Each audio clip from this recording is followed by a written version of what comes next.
They had a choice. That's the part most people don't like to hear. Because it's easier to believe this was fate. Easier to believe it was a glitch. Easier to believe it was just bad luck. But it wasn't. There was a moment, quiet, invisible to the public, when this flight could have been stopped. Not delayed. Not adjusted. Stopped. And in that moment, America looked at itself in the mirror and chose not to blink. This is not just the story of a plane. It's the story of a decision shaped by pride, pressure, and the fear of falling behind. Because in America, we don't just build airplanes. We build symbols. From the Wright brothers lifting off at Kitty Hawk, to jets crossing oceans in a single night, airplanes became proof of who we are. Innovation, strength, leadership. The sky wasn't just a place to fly. It was a promise. And this plane was supposed to be the next promise. First, everything about it sounded right. It was marketed as safer, smarter, more efficient. A plane that would save airlines millions. A plane that would keep ticket prices low. A plane that would protect jobs, protect markets, protect America's place at the top. Executives spoke with confidence. Investors applauded. Politicians smiled. Because progress in this country has always been sacred. We are taught that if we stop moving forward, we fall behind.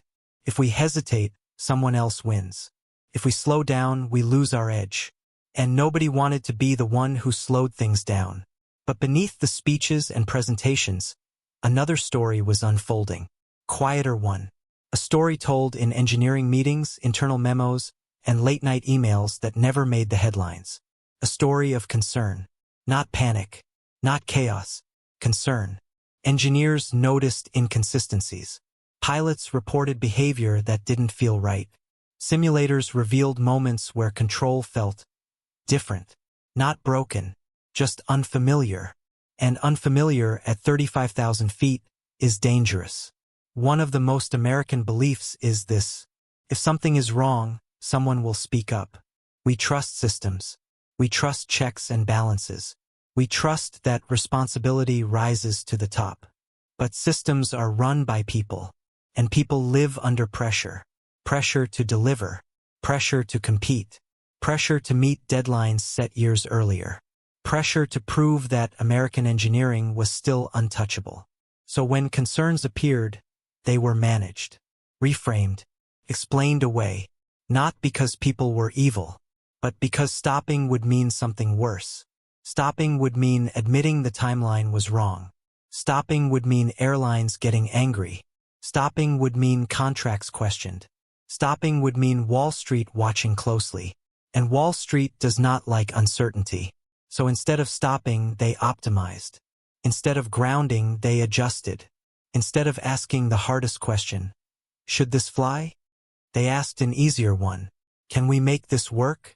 Inside the cockpit, pilots trust three things above all else. Their training, their instruments, their instincts. This plane asked them to trust something new, something invisible, a system designed to help, a system designed to correct, a system designed to intervene. It was meant to make flying safer, smoother, more predictable. But there was a catch. The system had authority, and it didn't ask for permission. Most pilots never received full training on it. Some were told it was minor.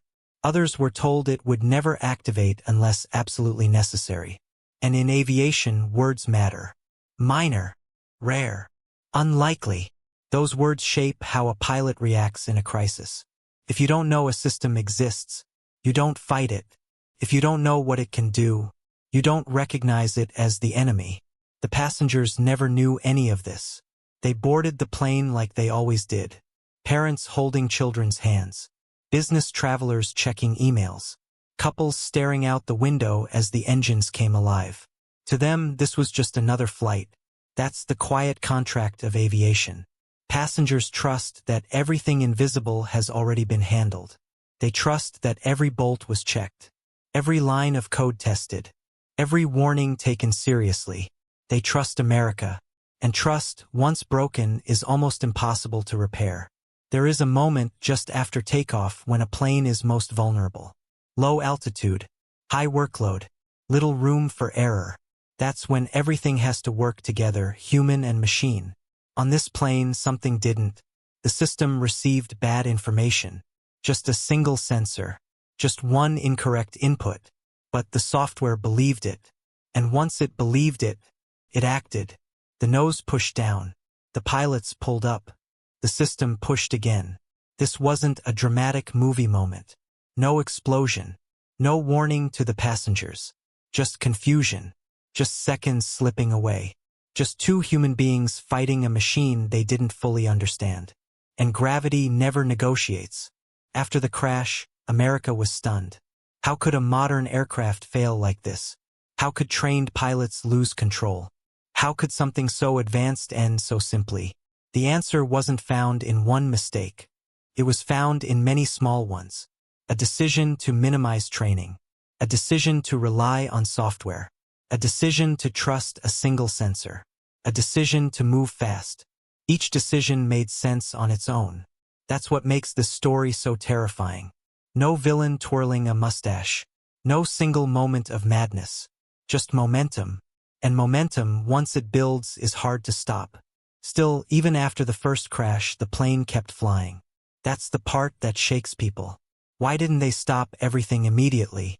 Because by then, this wasn't just an airplane. It was a backbone. Hundreds of planes already delivered. Thousands more on order. Airlines built schedules around it. Pilots trained for it. Airports prepared for it. Entire economies depended on it staying in the air. Canceling it would ripple outward. Jobs lost, routes canceled, markets shaken. And in America, economic fear is powerful. So they reassured the public. They issued updates. They promised fixes. They said it was safe. They believed it was safe. Until it wasn't. This story forces an uncomfortable question. What happens when something becomes too important to fail? When stopping feels more dangerous than continuing?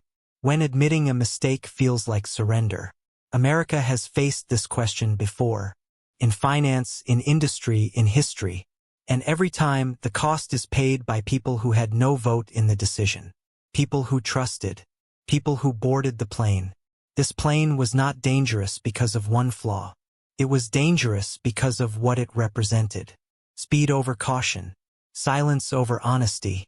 Confidence over humility. It became dangerous the moment canceling it felt impossible. And that's where the story truly begins. Because the second crash was not an accident. It was a consequence.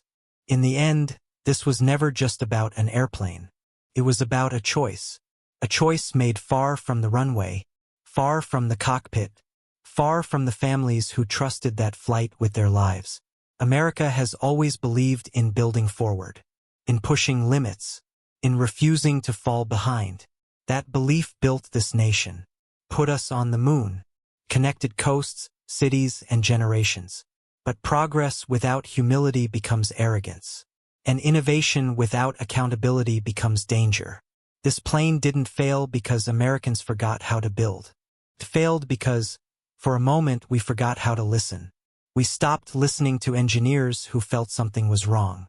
We stopped listening to pilots who sensed something didn't behave as expected. We stopped listening to the quiet warnings that never make headlines. And when you stop listening, gravity always has the final word. The hardest truth is this. The most dangerous part of this story wasn't the software. It wasn't the sensor. It wasn't even the machine. It was the idea that stopping was not an option. Because when something becomes too big to pause, too expensive to question, too powerful to admit error, people pay the price. Families lose fathers. Mothers lose daughters. Children grow up with empty seats at the table. And no apology can ever fill that space. This story matters because it could happen again. Not just in aviation, but anywhere speed outruns responsibility. America doesn't fail when it admits mistakes. America fails when it refuses to see them. True strength isn't found in never stopping. It's found in knowing when to stop. Because sometimes the bravest decision, the most American decision, is not to take off at all.